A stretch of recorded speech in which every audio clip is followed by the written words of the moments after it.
Hey, welcome to another episode of Under the Surface. I'm Levi Polzin, and today we're going to cover this book, Bunshin 2, the Japanese traditional tattoo, Horitsune 2. I came across this book by way of my friend Yushi out of Amsterdam, and this has pretty much been one of my Bibles for the last 10 years or so. Anyways, it's really interesting and there's a lot of great photos, so let's get into it.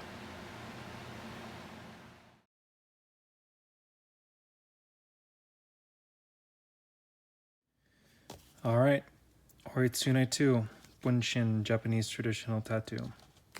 We're going to skip over a bunch of the preface. There's an interview with Horitsune. Goes into a little bit depth about his life and kind of his views on art and Japanese tattooing. And then there's kind of that in a bunch of different languages, German, Japanese, English.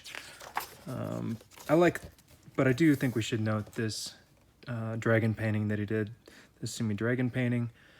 There's a lot of influences of the Kano school in this, specifically Kano Hogai and his predecessor Hashimoto Gaho. A lot of that I'm referencing myself from these kind of long, swooping, almost lightning feeling flames and kind of the swerving and fluid nature of the dragon. Like, there's really no hard edges in any aspect of this. And I feel like a lot of that really goes into Kano Hogai and Hashimoto Gaho. Let me see if I can find here. This is a Kano Hogai book. Let me see if I can find some reference for you to kind of, like, even if you look at this Furumio, there's no real hard edges. Everything's pretty soft. Same thing with this dragon here. There was an eagle I really wanted to reference, but I can't find it at the moment. Anyways, I think that's important to note, though, because he's definitely pulling from a lot of Kano school, I feel like, in his tattoos and then in his painting. Here's a great place to look too. I mean, this Kano with dragon and dragons up on the shoulder. I really love all the color aspects in this tattoo. The yellow, I don't know if you can quite see that, but there's yellow in those clouds. And then there's color blue, green up in those clouds up there. And I just think that's really interesting. I'd seen Horiyoshi 3 utilize some elements to like this in a bodysuit that he did one time that I got to see in person. Once again, I think it was on a Canon piece. So maybe it has something with the magical elements of that motif and really bringing in that kind of ethereal quality to that. I will note I really love the kind of water pulling across the hips here and then framing out that chest. And you see it on both sides, a little different on both sides, but it's done really well and it just flows with the body. And that's going to be an element that we see a lot in Horitsune's work. Is the flow is amazing. And his predecessors, namely Miyazo, really bring that to the next level in the next generation that Horitsune is teaching.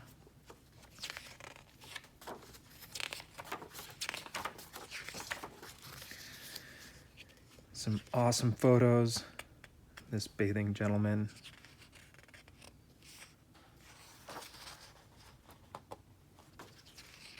Love that back. I love the fact that there's 90-degree angles in this dragon, and yet it looks so flowing. And this aspect to the neck right here really reminds me of like a striking snake. So if you've ever watched videos of snakes and stuff, they usually kind of coil up, and then that neck will kind of go far back and up and almost be at a 90-degree angle. And I utilize this myself in a lot of snakes and dragons because I feel like it gives them a lot of power. That kind of 90 degrees, but then it unravels very quickly. So I feel like Horitsune is really pulling from life here. Even though he's using, mythical animals here. He is pulling the energy from animals in real life that he knows. And it's very striking and powerful, and adds a lot to the power of this dragon back piece. I really feel like Horitsune, him and Horiyasu utilize the same imagery a lot. Like they found one dragon and they just ran with it. You know, they perfected it to a degree that they knew they wouldn't really be able to improve on it, and they did the same thing. Because if you look at this dragon back piece as to the one that we just passed, subtle differences, but it's basically the same dragon. And I think this speaks to a lot of the strength in Japanese design, where the ego is so much taken out of it, removed from the subject matter. I'd once heard, I was talking to Aaron Bell, and I was asking him about critiques of my own drawings and stuff. And he told me of a time when he went to Horiyoshi 3 and asked him to critique his drawings in Japan. And he's showing him all these dragons, and he's showing him all these tigers and onis and all this stuff. And Horiyoshi's just kind of flipping through them. And he's like, yeah, great. And he basically just goes, these are all great, but let me see your backgrounds. Because that's where the real spirit of Japanese tattooing comes through. That's where the real personality comes through. You know, he said to Aaron, anybody can trace or draw a good dragon or a good tiger, but it's in their backgrounds their real voice comes through. And I think with Horitsune and Horiyasu, you really see that, because once they mastered how they want to draw a dragon, a tiger, an oni, kanon, anything like that, they just left it alone. You know, they probably had a couple different positioning and how that they put them depending on where on the body and, you know, how maybe their client wanted it, but they left it alone as basically that. Another really minimal black and gray with a little bit of red. I love these overlaying aspects that Horitsune did. You know, I feel like you don't see a lot of this come back until much later, and a lot of the Euro-Japanese of the 90s and early 2000s come through, like Philip, like when we were talking to Philip, used that trick kind of quite a bit in some work, and a lot of other artists. But I mean, he was using it, or Horitsune was really using that pretty early on. I've always loved these half-sleeve chest panels of these dragons. The minimal color that is in it just is so vibrant and pops. And these flames, you're not really sure if they're flames or if it's lightning and how it's reading. And I feel like it really adds to the almost like psychedelic nature that Horitsune is able to achieve in a lot of his work. So much of it seems like there's just this automatic understanding of like the rhythm of nature and how he can perceive that and then interpret it in a different and unique way onto the skin. And I really feel like it's echoed a lot in this piece. You know, for me, a lot of the takeaways are the way that the lightning / flames cut across behind the dragon in the chest, and the layering of the clouds. And then the rhythm of the way the color is placed in different areas just brings itself to an ebb and flow that I really enjoy. Another amazing back piece. The water down on the lower legs and butt is just super fluid.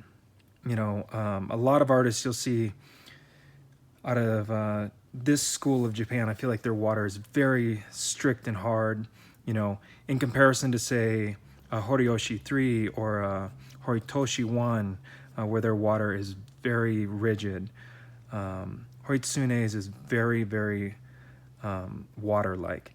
And I feel like that is echoed throughout all of the aspects of his work. You know, you look at the clouds and they're all moving with the body. They're overlaying. There's so many curves in it. There's no real straight lines in anything. I love both these big sections of wind on the sides, and once again the lightning flames just really bring a lot of movement to the piece.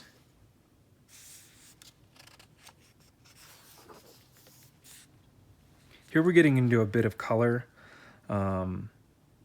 more color I should say than were in the previous last couple of photos. You know, the dragons are pretty much completely in color, and a rhythm of different colors as well. You know, the green on the belly scales is echoed by the green in the main body of the dragon and red in the belly, and vice versa. I think that's really cool. It's something I try to echo in my own work, is rhythm of color and utilizing from side to side, at least paying attention to what colors you're using in what parts of the body, and making sure that they're at least contrasting and complementing colors that are on the other side of the body. And that's to even say tattoos that you didn't do. So say you're working on a sleeve on the left side, but the person already has a right sleeve. You just really want to make sure not to just do whatever colors you want to do on that side, but what colors will best complement what the person may already have. And I think that that's just responsible and interesting tattooing. You know, you're going to make that person's body overall look best rather than what you just want to do artistically. Some really kind of psychedelic flames with the kind of pink and gray in there.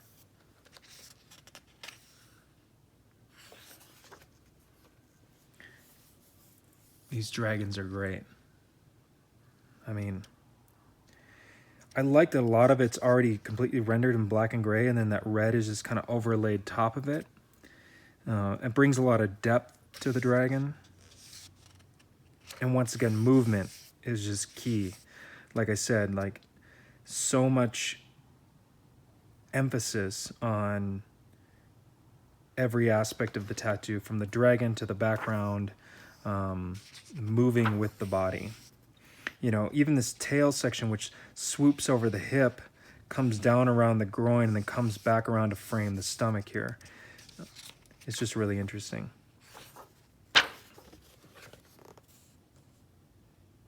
Once again, beautiful colors. Once again, a limited color palette. He's really working within kind of the traditional Buddhist kind of color template.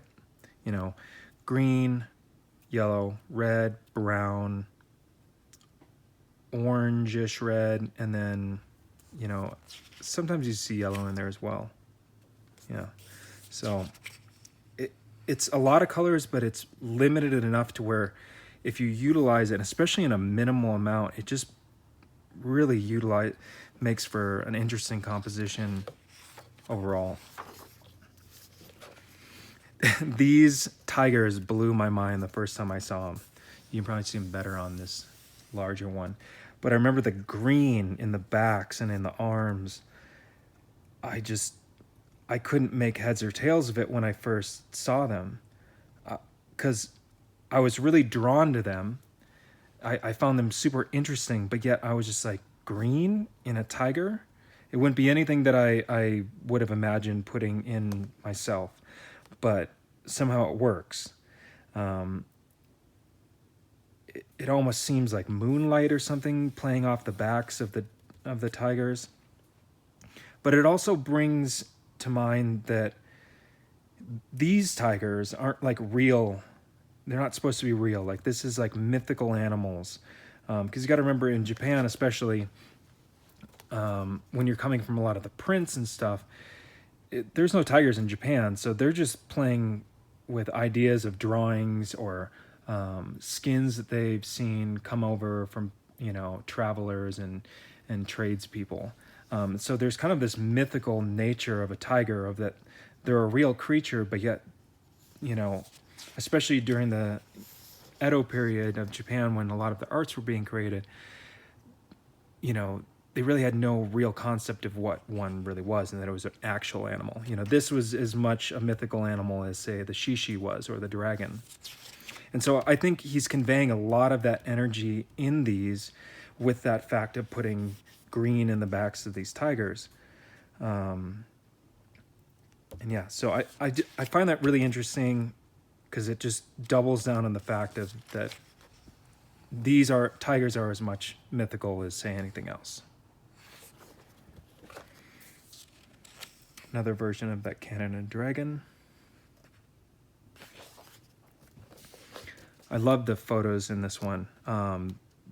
There's a couple, I'm not sure how many of these have them. There's another one that I've at least seen online with a yellow background, and I just love that color background in the photos. And once again, there's kind of a play in color in here. I love the repetition of color in the shishi comparatively into the peony as well. And the circle, the little kind of dots in the rocks that are, you know, like lichen and stuff like that, echoing themselves in the shishi as well. But the color backgrounds really make all of this photo for me. They really pop.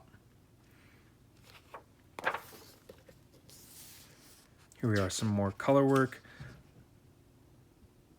And just really striking. He's going for a little bit more bold take on these ones. Like there's not really any gray in the under shading of these. It's pretty much just black, and it makes them look very, very striking. I like in the center of this back, the wind swirl and how that's doubled down and echoed within the snaking movement of the dragon around the center of the back as well. It adds an interesting focal point in the center, lower back, which is kind of shown in this upper right section, and then kind of again in the lower left section here over top of that dragon.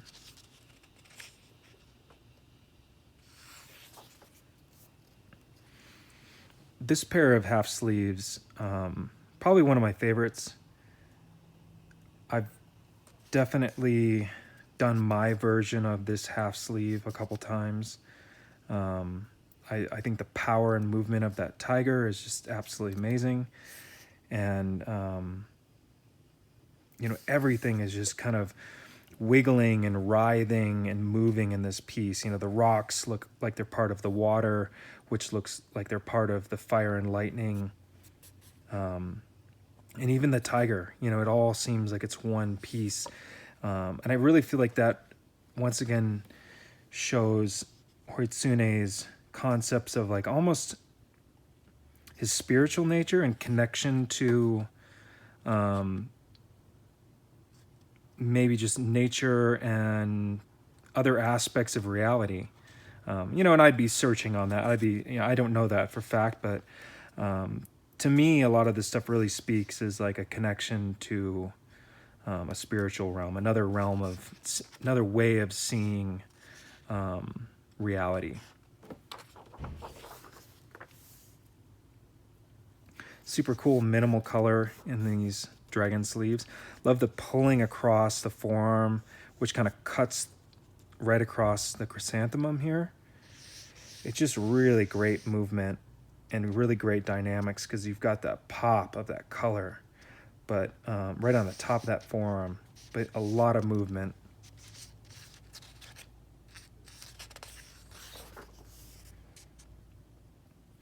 Once again, the use of the green and the tiger. Same tiger as he was using on the front. Pretty much the same dragon as he's using on all of his arms.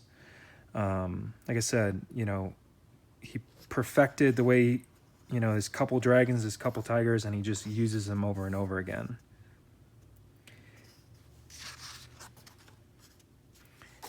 I think that's an important takeaway, you know, in your own work. Like, it's important to grow and always be trying and experimenting with things, but also don't be afraid to just go, to use yourself as reference. You know, I have a book of my own kind of flash and stuff, and I'll reuse my own imagery over and over again. And I had a friend of mine once ask me, like, oh, don't you ever wonder if people are going to get mad, like that you use their koi or their dragon? And my response is always like, well, it's my koi or it's my dragon. Like, I drew it, I created it of sorts. So they may be wearing it, but will always forever be mine of sorts.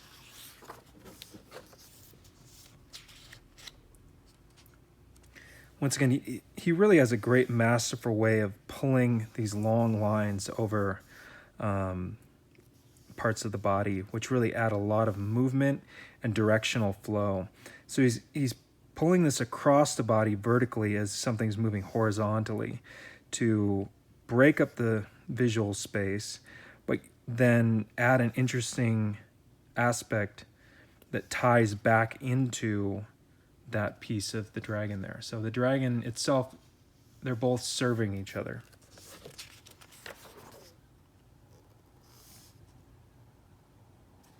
Really nice rhythm of the green in this one. You know, no aspect of this dragon is too heavy. There's no aspect of it where you're like, oh, it just seems too much on one side or the other. It's very even throughout the entire piece. Once again, great flow over this hip thigh section on both sides. And then interesting little color pops with the momiji and then dragon. And this kind of section of the body of the dragon is kind of mimicking some of the flow of the water on the opposite side. And I will note that the straight water and wind on the upper parts of the hips is probably the most straight you'll see Horitsune work as far as his wind bars or water bars.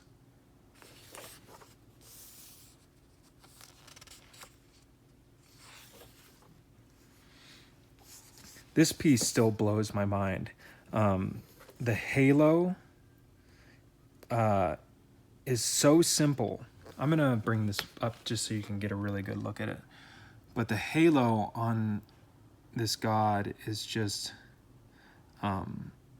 so incredibly simple, but yet amazingly effective as creating this kind of psychedelic spiritual, you know, concept of otherworldliness here. And I've tried to replicate this because it seems so simple. You're like, oh, it's just, you know, gray skin tone, black, green, red, yellow, and with some, you know, interesting swervy pattern. It should be really simple to achieve, but it's incredibly not. You'd be surprised. And I challenge anybody who thinks that this is very simple to attempt to draw it and or tattoo it. I think you will be pleasantly surprised about how complex it actually is.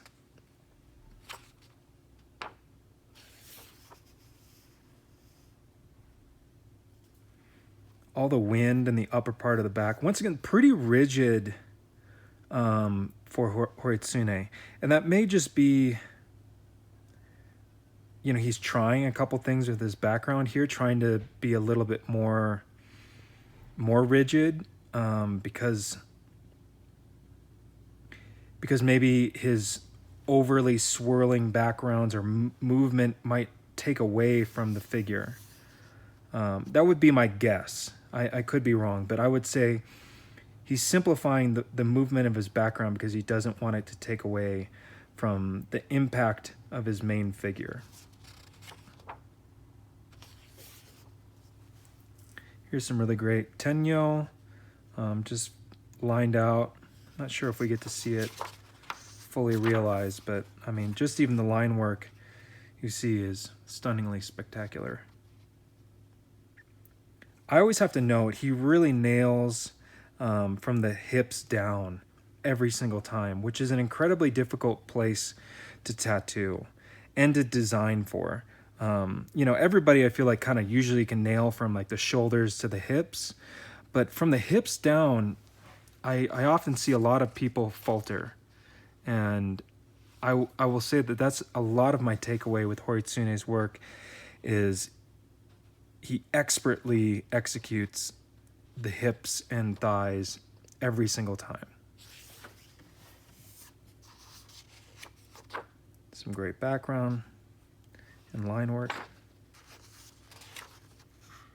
A little bit more different of a piece for him, almost realism in a way. I wouldn't call it realism, but he's approaching a lot of dimension in this piece. I think it's probably referenced from a sculpture or something, I would imagine. Even the butterflies in the background look like they, maybe they're older, but they almost look like they have a soft focus to them. But he's trying some different stuff in this piece, and it still looks entirely his style, and has his power. So here's another great photo with that color background. This time we've got kind of a olive green, not quite as bright as the blue was this time, but still really lending itself well to making a lot of those colors pop. The minimal color in the dragon and in the back piece. I wonder if this is an older piece, because a lot of the background is very open, which would lead me to believe that it's probably older. I would say 70s or something like that. And just the film color background reminds me very much of the 70s. And some of the backgrounds are much more simpler, which would once again lead me to believe earlier work.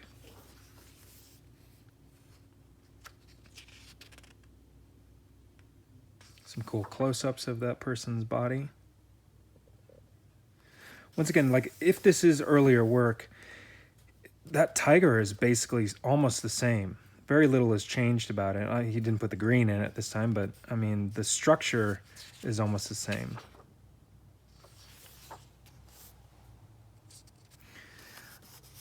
I also really love that he's fully embraced the floating world aspect of Japanese tattoos. And this tiger is just literally flying around in clouds and wind.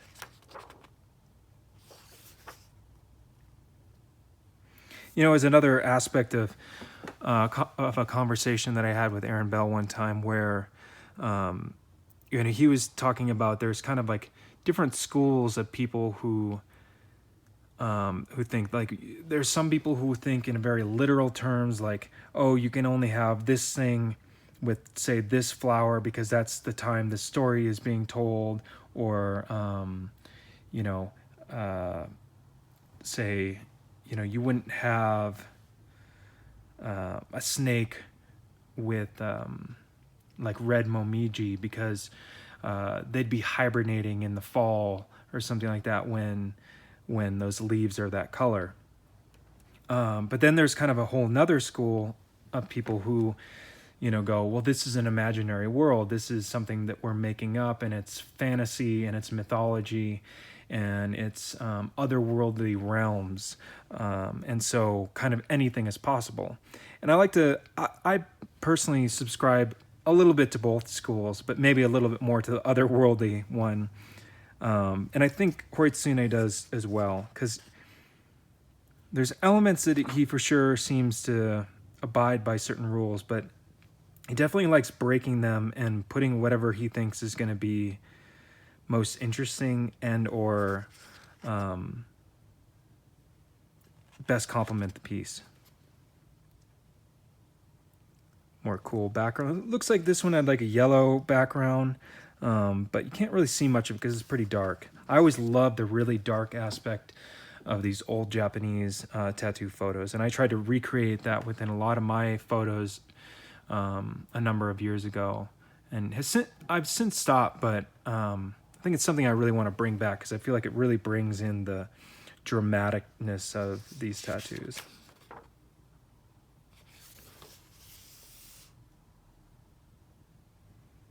Great colors, simplicity. I mean, there's no color basically in either of these faces, and a little bit of blue in the eyes, a little bit of red around the eyes in this one, a little bit of red in the lips, but other than that, completely open. But the rhythm of the color is fantastic. These legs move amazingly. They work incredibly well, almost completely vertically.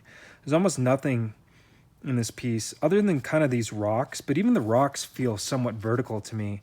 I was going to say the rocks are kind of your horizontal element in this, but even the rocks to me feel very vertical in this person's legs. It's an interesting aspect. He definitely thought about how he wanted the backs of those legs to look.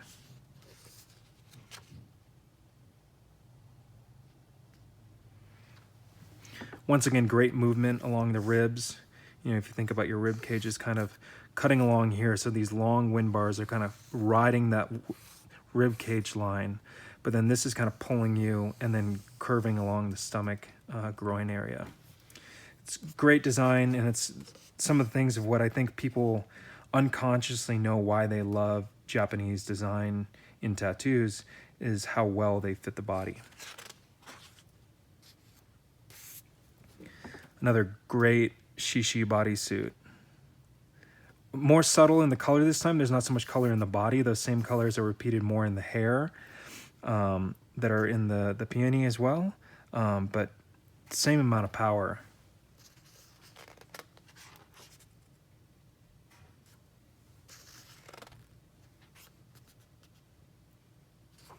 Love the little bit of green in the face of the dragon here. It just mirrors the little bit of kind of greenish blue up in here, and all the little accents of yellow really make for great movement and interesting nature that makes his kimono stand out heavily.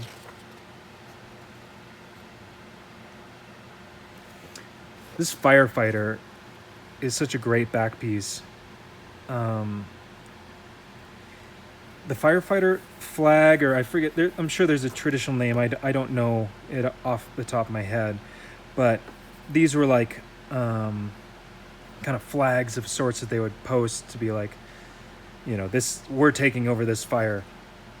But I mean, this is a huge thing that's kind of very simple.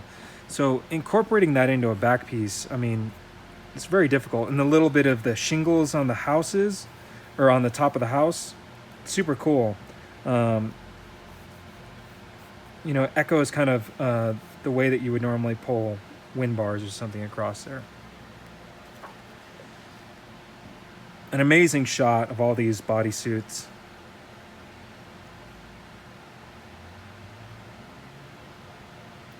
Side to side, same backs, but these guys turned around front ways.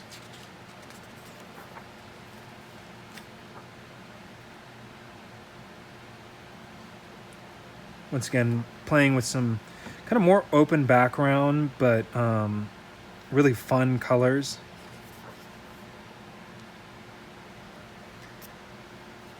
Super cool shoki with an oni, or a couple oni.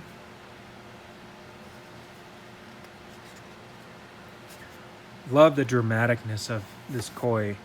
I mean, even just as a standalone, you know, without all the background, this thing works so perfectly. You know, the pull across the shoulder, across the back and the hip, and the minimal water. I love the openness that he left, you know, behind there in some places. It just really makes for a cool singular piece. Even though he's probably intending on filling in all that background later on, it stands alone just like that.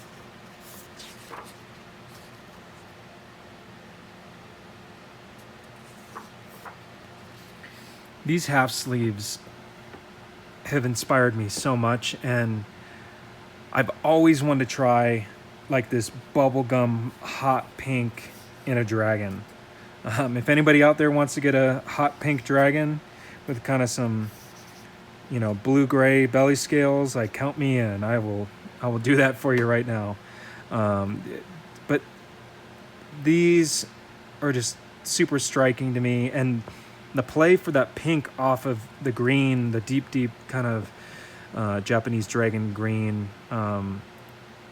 just is so cool to me. And they're basically the same dragon, right? One, except for one has his mouth open and closed. Other than that, there's, you know, pretty similarness.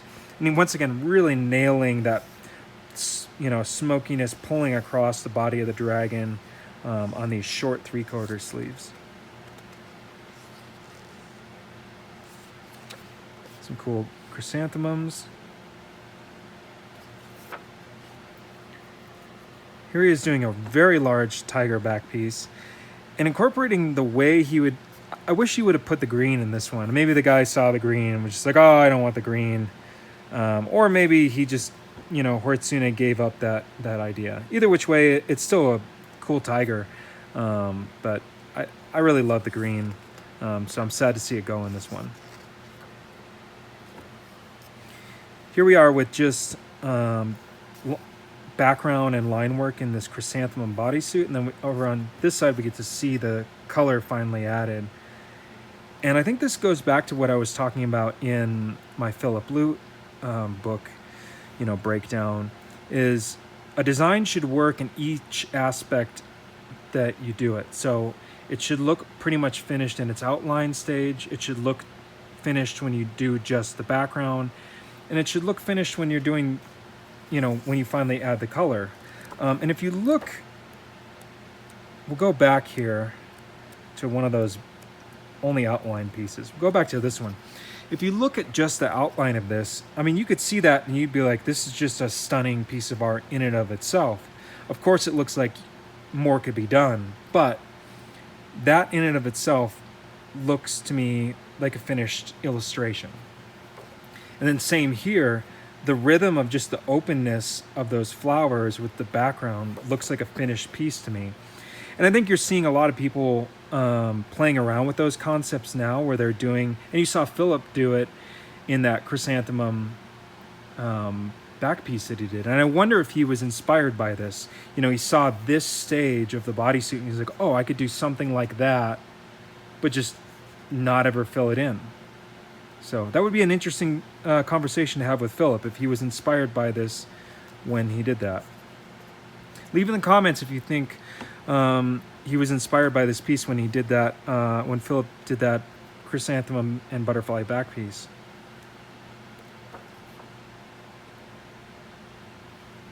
Cool set of leg tattoos.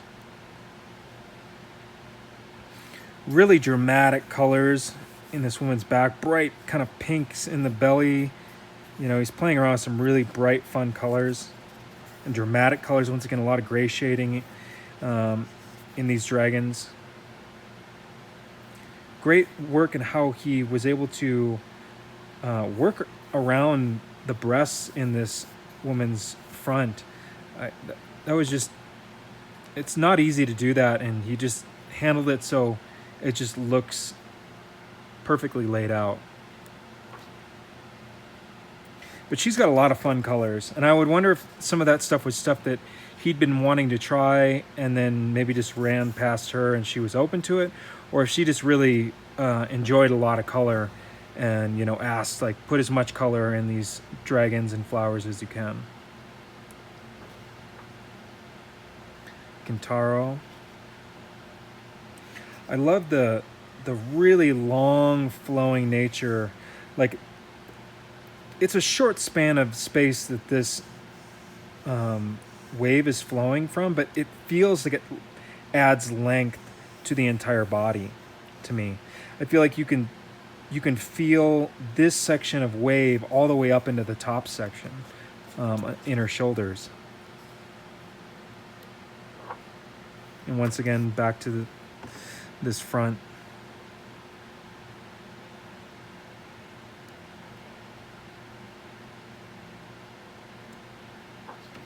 And here we get into some of Horitsune's painting.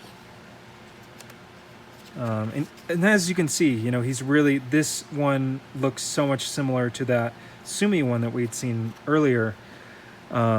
Just harkens back to the idea of, like, he has these concepts of the way he thinks a dragon should look, and he's just tweaking it little bits here and there to achieve that perfection.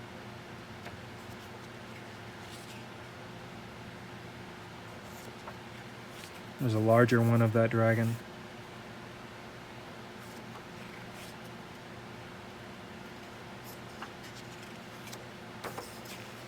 Really interesting, almost spotted like a giraffe or something like that on the back and body of this dragon.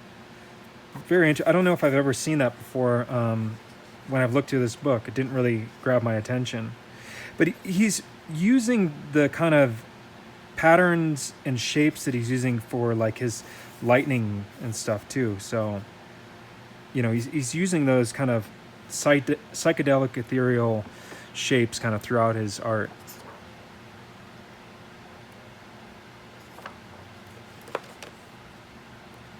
Just a couple sketches. Clearly very influenced by Kano. Cool phoenix. And that ends out the book. All right, well, thanks for joining me. And remember to like and subscribe to the channel. Subscribing really helps us, so that way we can reach our goal of it getting to at least 1,000 followers on here, and we can start monetizing the channel, so I can really start deep diving more stuff and bringing you more content on a regular basis once this channel can be monetized. So tell your friends, remember to like and subscribe, comment on the videos, and let's keep this fun and have a great conversation in those comment sections. All right, till next time, see y'all.